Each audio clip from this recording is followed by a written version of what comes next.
오늘 하나님의 말씀 에베소서 1장 15절에서 19절 말씀까지입니다. 에베소서 1장 15절에서 19절, 우리가 지난주에 이어서 교회에 대해서 우리 같이 나누고 있습니다. 에베소서 1장 15절에 19절 제가 먼저 읽고 여러분 한 절 읽겠습니다. 이로 말미암아 주 예수 안에서 너희 믿음과 모든 성도를 향한 사랑을 나도 듣고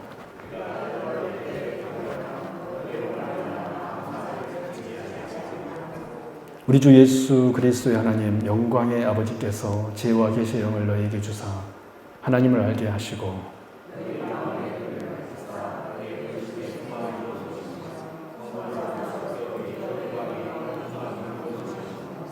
같이 읽겠습니다. 그의 힘의 위력으로 역사하심에 따라 믿는 우리에게 베푸신 능력이 지극히 크심이 어떠한 것을 너희로 알게 하시기를 구하노라. 아멘.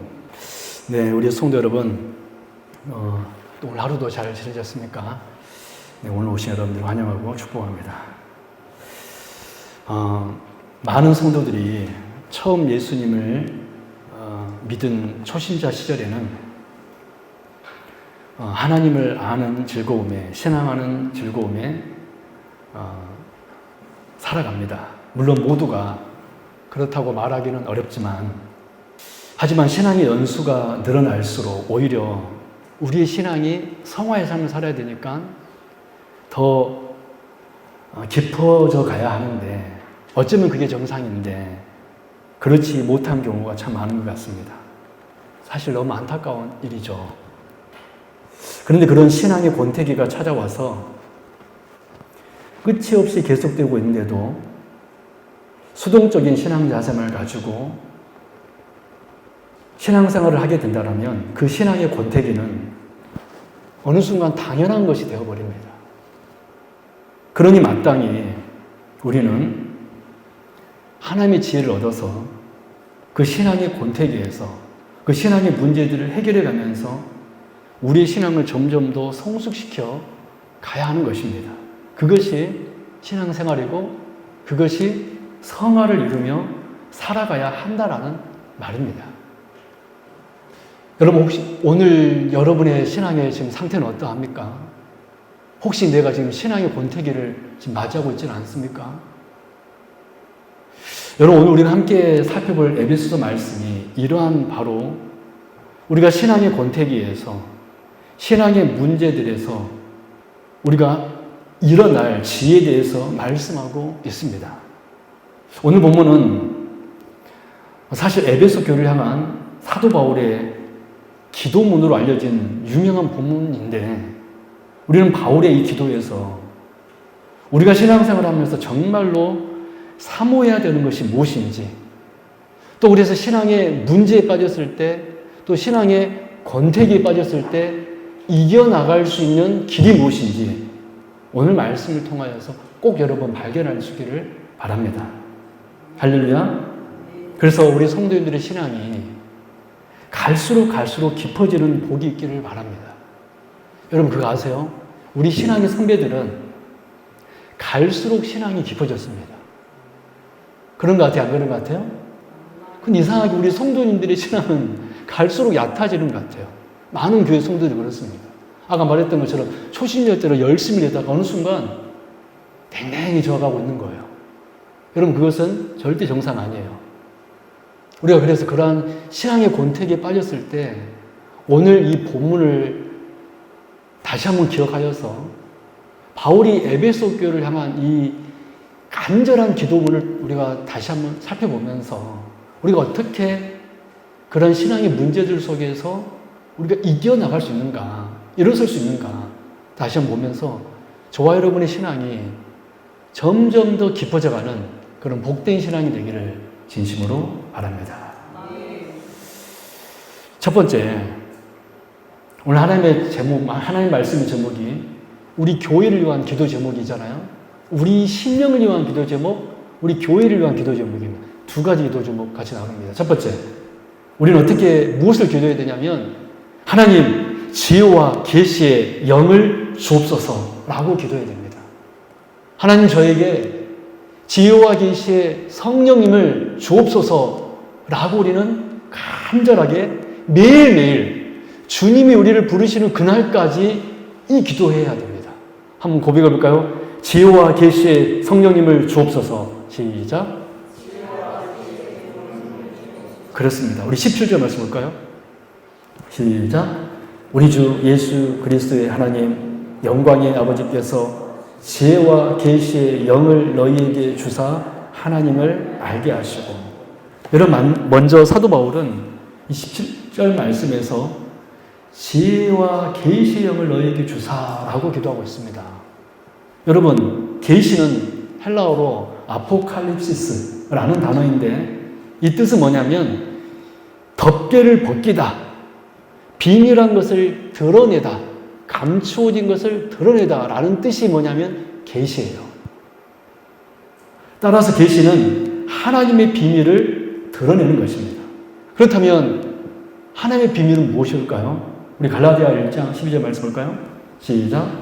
이는 내가 사람에게서 받은 것도 아니요 배운 것도 아니요 오직 예수 그리스도의 계시로 말미암은 것이라. 계시는 누구이십니까? 예수 그리스도예요. 하나님의 비밀한 것은 뭐냐면 예수님이십니다. 또 에베소 3장 3절 4절 말씀 볼까요? 시작. 곧 계시로 내게 비밀을 알게 하신 것은 내가 먼저 간단히 기록함과 같으니 그것을 읽으면 내가 그리스도의 비밀을 깨달은 것을 너희가 알 수 있으리라. 그렇습니다. 하나님의 비밀은 뭐냐면 곧 예수 그리스도입니다. 여러분, 비밀이 뭐예요? 예수 그리스도. 그러면 우리가 예수님을 알면 뭐를 아는 것입니까? 비밀 아는. 여러분, 비밀 알고 싶어요? 안 알고 싶어요? 우리는 어떤 사람하고 대화하면 나 비밀이 있는데 하면 알고 싶어요? 안 알고 싶어요? 알고 싶죠. 비밀이라고 하면 우리는 알고 싶어집니다. 그 우리의 습성이에요. 근데 하나님의 비밀이 누구시냐면 누구예요? 예수 그리스도예요. 예수 그리스도가 하나님의 비밀입니다. 그래서 오늘 본문의 지혜와 계시는 다름 아니라 하나님의 비밀인 누구를 아는 것일까요? 예수 그리스도를 아는 것입니다. 이 지혜와 계시를 안다라는 것은 하나님의 비밀인 예수님을 아는 거예요. 왜? 하나님의 비밀 이퀄 예수님이시니까. 이게 창세기부터 요한계시록까지의 말씀입니다. 구원자이신 예수님이 누구신가? 그런데 여기서 바울은 하나님 아버지께 단순히 지혜와 계시를 구하지 않고 지혜와 계시의 영을 구하였습니다.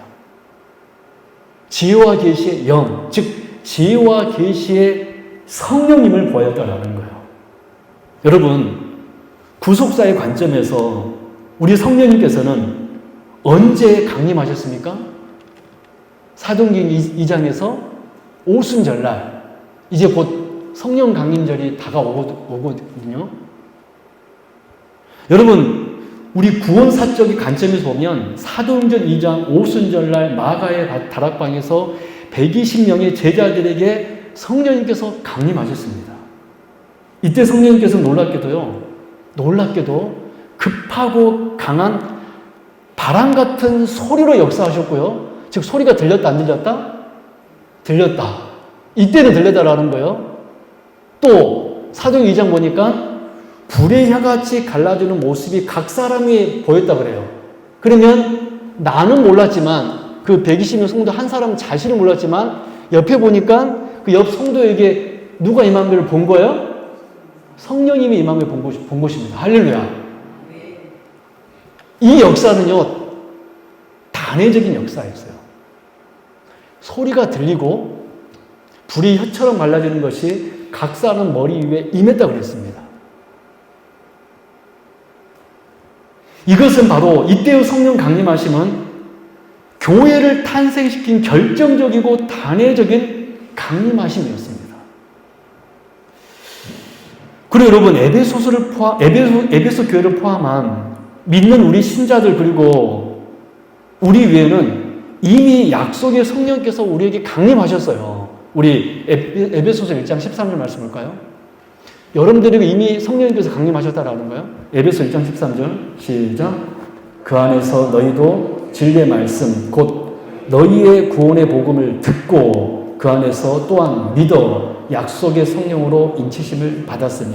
여러분, 언제 성령이 임했다라고 사도 바울은 말하고 있습니까? 에베소 교인들에게 구원의 복음을 듣고, 여러분 오늘 말씀 여러분 듣고 있죠? 그 말씀을 뭐 했을 때? 믿었을 때 어떤 역사가 있었습니까? 성령께서 인치셨다라는 거예요. 여러분이 정말 구원 얻기를 원하십니까? 여러분 성령님께서 여러분을 인치시기를 원하십니까? 어떻게 임하냐면 오늘 하나님의 말씀 매주일 매 예배 시간 하나님의 말씀이 임했을 때 듣고 그 말씀 우리가 뭐 해야 돼요? 믿어야지만이 어떤 역사가 있는 거예요? 성령님께서 인치신다는 거예요. 이런 역사는 여러분들이 이미 경험하신 줄로 믿습니다. 할렐루야. 이 성령의 인치심의 역사는 우리가 지금 이미 예수 믿는 사람들이기 때문에 이미 우리는 경험했습니다. 성령님의 사람이 된 거예요.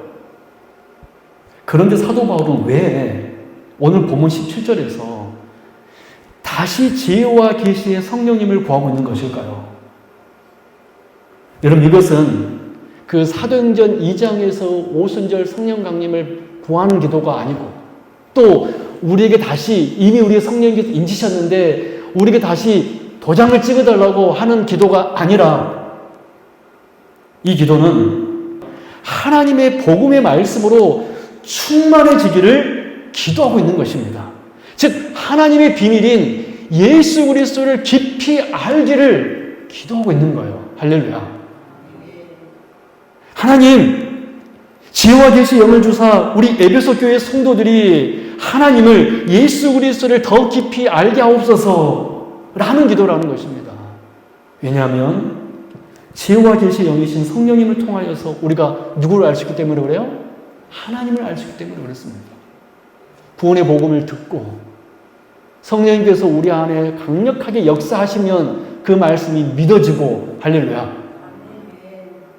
여러분 사도 바울의 기도가 바로 이 기도였습니다. 에베소 교인들을 향하여서 하나님 지혜와 계시 영을 에베소 교인들에게 주사 누구를 알게 하옵소서? 예수 그리스도를 알게 하옵소서. 그렇습니다. 지금 사도 바울은 에베소 교회의 모든 성도가 성령님을 통해서 하나님을 아는 지식으로 충만하게 되기를 기도하고 있는 것입니다. 사실 이 기도 제목이 저의 기도 제목입니다. 제가 매주일 또 매 예배 시간 설교하면서요. 오늘 말씀을 준비하면서 또 오늘 설교하기 앞서 뭔 기도하냐면 하나님 우리 성도인 오늘 말씀을 듣고 믿어지게 하옵소서. 깨달아지게 하옵소서. 그래서 하나님이 누구신지를 알게 하옵소서. 그게 저의 기도입니다. 저는 이 역사가 우리 세움교회 안에 있기를 진심으로 바랍니다. 여러분 그런데 특별히 우리가 주목해 볼 말씀이 있는데요. 18절 상반절 말씀입니다. 18절 상반절 같이 볼까요? 시작. 너희 마음의 눈을 밝히사 그의 부르심의 소망이 무엇이며. 여러분 지혜와 계시의 성령님께서 무엇의 눈을 밝히다고 글을 쓰셨습니까? 너희 마음의 눈을 밝히사라고 이야기하고 있습니다. 무슨 말씀입니까? 성령님께서 우리의 마음을 밝혀주셔야지만이 우리가 오늘 말씀 들을 때 은혜가 된다라는 거예요. 믿습니까? 왜 우리가 말씀 들으면 은혜가 안 될까요? 왜 믿어지지 않을까요? 마음의 눈이 닫혀있기 때문에 그래요. 성령님은 어떤 분이신지 아세요, 여러분? 우리의 마음의 눈을, 닫힌 마음의 눈을 열게 하시는 분이십니다. 할렐루야. 여러분, 그래서 매 예배 시간에 여러분 이 자리에 나오면 뭔 기도해야 되냐면, 하나님 저는 죄인입니다. 죄인인 제가 죽게 왔습니다. 성령 하나님, 저의 마음의 눈을 밝히 열어주옵소서. 어떤 성도들이 이렇게 말하신 분이 있어요. 저는 제가 좋아하는 어떤 대설교가가 오시면 그때 은혜 받을 것 같아요. 그러면 그렇게 말하신 성도라면 그분은요 성령님을 의지하는 것이 아니라 그 목사님을 의지하게 되는 거예요. 그래 안 그래요? 여러분요 은혜는 절대로 사람에 의해서 주어지는 것이 아님을 믿으시기 바랍니다. 어떤 설교가가 이 강단에 선포한다 할지라도요, 성령님께서 우리 마음의 눈을 열어주지 않으면 열리지가 않아요.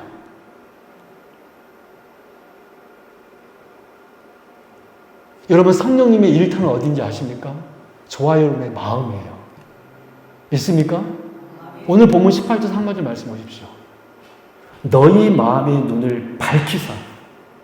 우리 마음이요, 성령님의 사역지입니다. 성령님께서 일하시는 사역지는 어디냐면 우리 성도들의 마음인 거예요. 근데 우리 마음이 냉랭해져서 꼭 나 절대 안 열릴 거야 라고 여러분 우리가 붙들고 있으면 되겠습니까? 사모하는 영혼에게 만족감을 줄 줄로 믿습니다.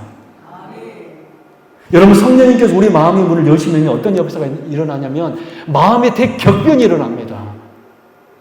지금까지는 세상을 아는 것에 관심을 가졌었는데 지혜와 계시의 성령님께서 우리 마음에 임하시면요, 하나님을 아는 것이 최고의 관심이 되는 거예요. 저는 우리 세움의 성도님들이 정말 하나님을 아는 것이 최고의 관심 되길 바랍니다. 여러분, 세상 것에 관심 가지 마십시오. 물론 우리가 육을 가지고 있기 때문에 물질이 필요해요. 그러나 그것은 도구일 뿐 우리의 모든 관심은요, 지혜와 성령님께서 우리의 마음의 눈을 밝게 열어주길 원하면서 하나님 알기를 사모해야지만이 그 사람, 여러분, 복 있는 사람입니다. 그 사람이 은혜 받는 사람이고 그 사람이 귀한 성도인 거예요.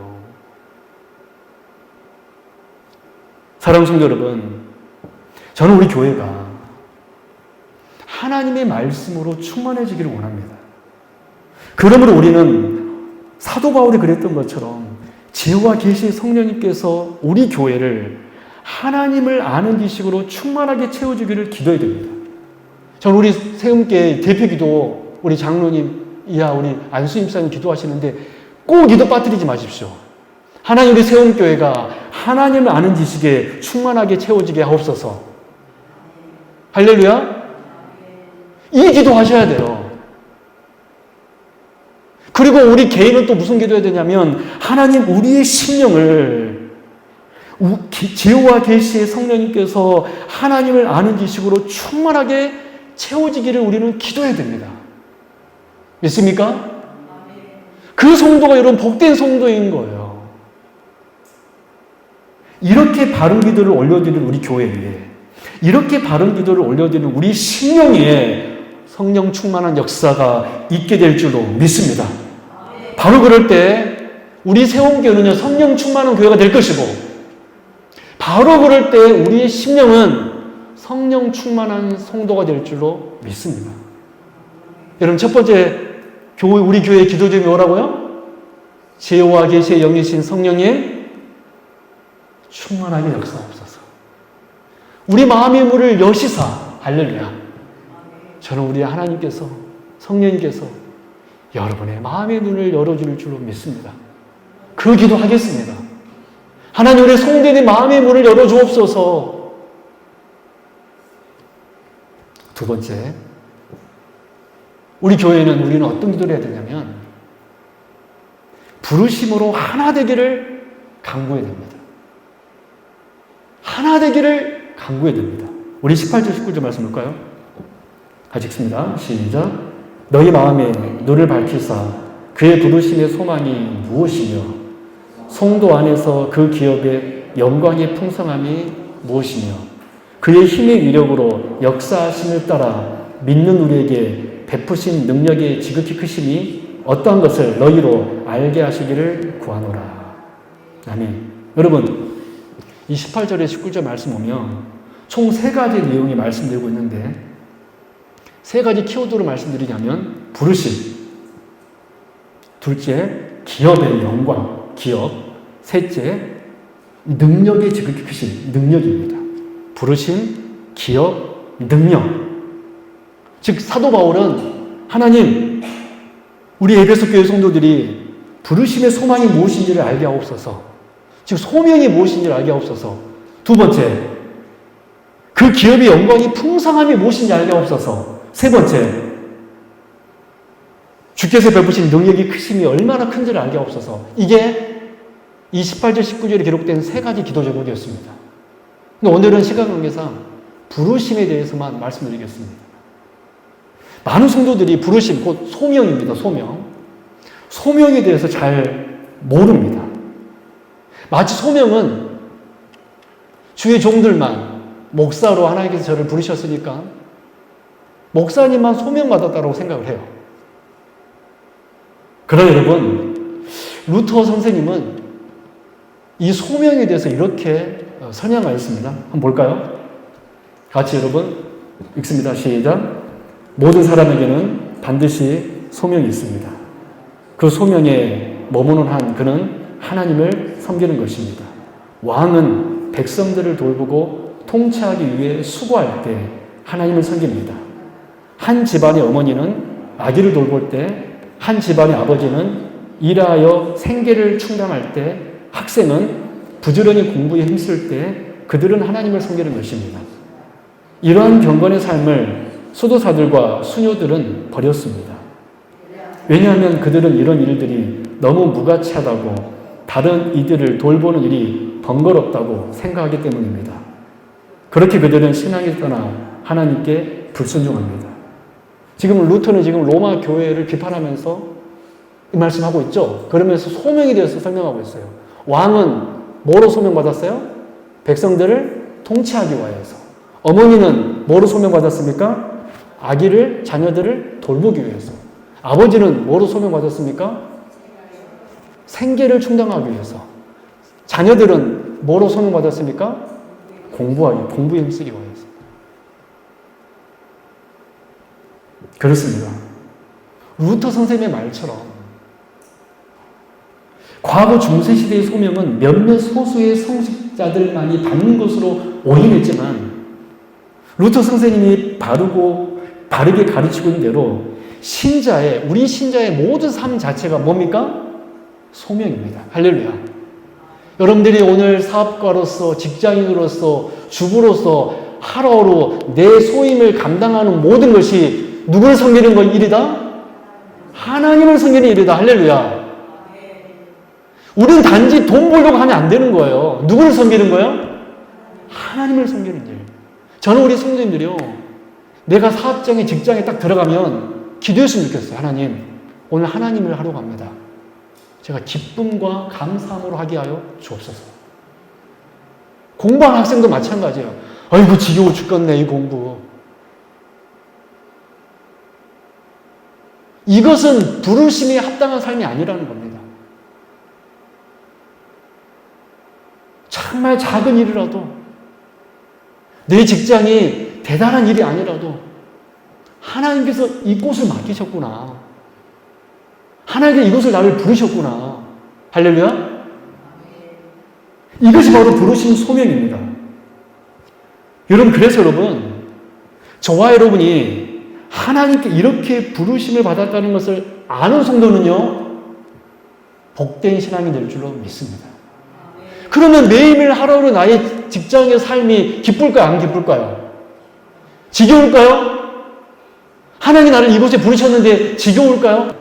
하나님, 왜 저는 저 성도보다 직업이 별로예요? 여러분, 탓할 것입니까? 그것이 아니라, 비록 그 일이 대단한 일이 혹 아닐지라도 하나님께서 이곳에 나를 부르셨다. 할렐루야. 이 부르심의 소망을 갖기를 바울은 기도하고 있습니다. 저는 우리 성도님들이 하나님이 나를 부르셨음을 믿고 내 삶의 일터에서 매일매일 주님을 섬기는 우리 성도님 되기 바랍니다. 그런데 동시에 여러분, 이뿐만이 아니라 동시에 우리가 지난주에 에베소 말씀을 통하여서 하나님 우리를 구원하셨는데 우리를 뭐로 부르셨다고 여러분 배웠습니까? 벌써 까먹으셨네. 우리를 뭐로 부르셨다고 그랬어요? 교회로 부르셨다고 그랬습니다. 할렐루야. 우리는 삼위 하나님의 주권적이고 연합적인 사역으로 구원받았을 뿐만 아니라 우리는 동시에 뭐로 구원받았다 그랬어요? 교회, 즉 주님의 몸으로 우리를 구원했다 그랬습니다. 그렇습니다. 동시에 우리는요, 뭐로 부름받았냐면 교회로 부름받았습니다. 할렐루야. 여러분 에베소 4장 4절 6절 말씀 볼까요? 시작. 몸이 하나요 성령도 한 분이시니 이와 같이 너희가 부르심의 한 소망 안에서 부르심을 받았느니라. 이 말은 뭔 말이냐면 우리가 주님의 몸, 즉 교회로 부르심을 받았다라는 거예요. 그래서 읽겠습니다. 주도 한 분이시요 믿음도 하나요 세례도 하나요 하나님도 한 분이시니 곧 만유의 아버지시라. 만유 위에 계시고 만유를 통일하시고 만유 가운데 계시도다. 그렇습니다. 하나님께서는요, 매일매일 여러분 삶 속에서 여러분의 삶을, 그 삶이 여러분의, 하나님께서 여러분을 부르신 모양이 한 모양인가 동시에 하나님께서 우리를 뭐로 부르셨냐면 주님의 몸 교회로 부르셨다라는 거예요. 하나님께서 우리를 부르신 이유는 우리가 한 교회에서 한 몸을 이루도록, 그래서 서로 하나가 되게 하기 위하여 우리를 주의 성도로 이 교회에 부르셨다라는 것입니다. 하나님께서 우리를 교회로 불러 모으신 이유는요, 그러므로 우리가 주 안에서 서로 한 지체를 이루고 하나가 되기 위함이에요. 사랑 여러분, 우리는 주님의 몸이신 교회로 부름받았음을 여러분 믿으시기를 바랍니다. 주님의 몸 지체로 부르심을 받았음을 여러분 믿으시기 바랍니다. 즉 우리는 주 안에서 서로 한 몸이라는 거예요. 우리는 한 지체이고 한 식구라는 것입니다. 한 가족이라는 것입니다. 이것이 바로 우리의 부르심입니다. 소명입니다. 우리는 교회로 부르심 받았다. 그러나 현실은 어떻습니까? 여러분 현실은 어떻습니까? 우리는 연약하여 자주 하나 되지 못합니다. 사랑하지 못합니다. 그래서 사도 바울은 이 기도를 하고 있는 거예요. 에베소 교인들 향하여서. 하나님, 에베소 교인들이 부르심으로 하나 되게 하옵소서. 부르심으로 하나 되게 하옵소서. 저는 이것이 우리 세움교회 두 번째 기도 제목 되기를 바랍니다. 하나님께서 우리를 교회로 부르셨으니 하나 되게 하옵소서. 여러분, 하나 되십시다. 할렐루야. 이것이 바울의 두 번째 기도 제목이었어요. 하나님 에베소 교회가 하나 되게 하옵소서. 교회로 부르심 받았으니 하나 되게 하옵소서. 여러분, 우리 자녀가 너무 모든 것이 완벽해서 그 자녀를 사랑합니까? 내 부인과 내 남편이 너무 완벽해. 흠잡을 게 없어. 그러니까 여러분, 같이 삽니까? 부족하지만 내 남편이고 내 아내고 내 아들이고 내 딸이니까 사랑하지 않나요? 우리는 서로 그러한 관계인 줄로 믿습니다. 부족함을 보지 마시고, 만약에 부족함을 보고요 멀리 한다면 그건 가족이 아니에요. 우리는 한 교회로 부름받았다는 거부하는 겁니다. 사랑 여러분, 이 기도하십시오. 하나 되게 하옵소서.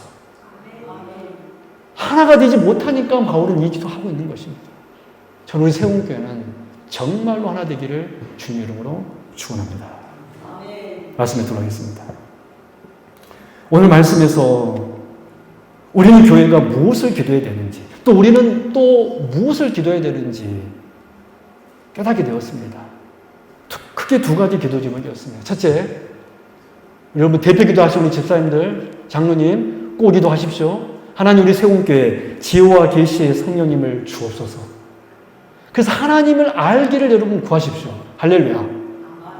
우리 세움교회가 지혜와 계신 영이신 성령님으로 충만하셔서 예수 그리스도를 알게 하옵소서. 하나님을 아는데 뜨거워지게 하옵소서 라고 기도해야 됩니다.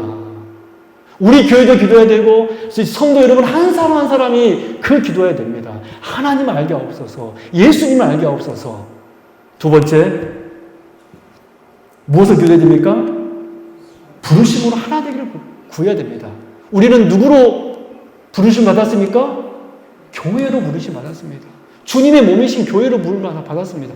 그러니까 우리가 뭐 해야 돼요? 하나가 돼야 돼요. 사랑 여러분, 우리는 연약해요. 그래서 우리는 어떤 기도를 해야 되냐면 하나 되기를 기도해야 됩니다. 할렐루야. 하나 되기를 기도해야 됩니다.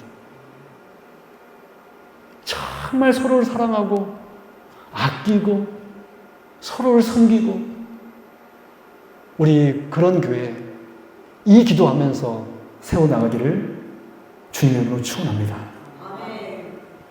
그러면 우리는요 신앙의 권태기에 빠지는 것이 아니라 신앙의 성숙한 성도 될 줄로 믿습니다. 기도하겠습니다. 하나님 아버지 감사합니다. 오늘 사도 바울은 에베소 교인을 향하여서 크게 두 가지 기도하였습니다. 지혜와 계시의 성령님, 에베소 교인들이 하나님을 아는 지식으로 충만하게 하옵소서. 하나님, 에베소 교회가 부르심에 하나가 되게 하여 주옵소서. 주여, 이 기도 제목이 우리 교회의 기도 제목 되게 하여 주옵시고 우리 자신의 기도 제목이 되게 하여 주셔서 우리 성도님들은 우리 교회는 하나님을 아는 데 충만해지게 하여 주옵소서. 우리 서로가 하나 되기를 소망하며 하나 되게 하옵소서. 우리가 하나 되기를 힘쓰며 살게 하여 주옵소서. 감사드리며 걸어가신 우리 주 예수 그리스도 이름으로 간절히 기도드립나이다. 아멘.